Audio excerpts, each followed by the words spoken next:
Good morning বন্ধুরা, কেমন আছে সবাই? তো আবারও চলে এলাম ছোট্ট একটি মিনি ব্লগ নিয়ে।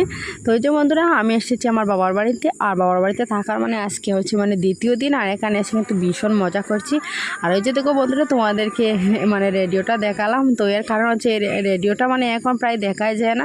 তো আমার বাবা কিন্তু এই রেডিও দিয়ে গান শুনতে কিন্তু ভীষণ ভালোবাসে। তো বাবার ঘরে টিভিও আছে, কিন্তু আমার বাবা রেডিওর গান শুনতে কিন্তু ভীষণ ভালোবাসেন। আর ওই যে বন্ধুরা, সকালের সময় এখানে পিসিও এসেছেন। তো সেদিনকে একটা ভিডিও দিয়েছিলাম, তোমাদেরকে বলেছিলাম যে একটু সাহায্য সাপোর্ট করার জন্য। তোমরা তো কেউই দেখলে না। তো পিসিকে দেখে কিন্তু আমার ভীষণ কষ্ট লাগছিল। তো যাই হোক বন্ধুরা, পিসিকে চাটা খাইয়ে দিয়েছি। তারপরে যে বন্ধুরা, দুপুরবেলা প্রায় 5 বছর পর কিন্তু আজকে নদীতে স্নান করতে গিয়েছি। আর আমার কিন্তু ভীষণ ভালো লেগেছিল। আর কি জানো বন্ধুরা, নদীর জলগুলো অনেকটা ঠান্ডা। আর তারপর স্নান টান করে বিকালবেলা ওই যে একটু সময় ঘুরতে বেরিয়েছি। তো মিনি ব্লগটি তোমাদের কেমন লেগেছে অবশ্যই জানিয়ে দিতে। Bye bye.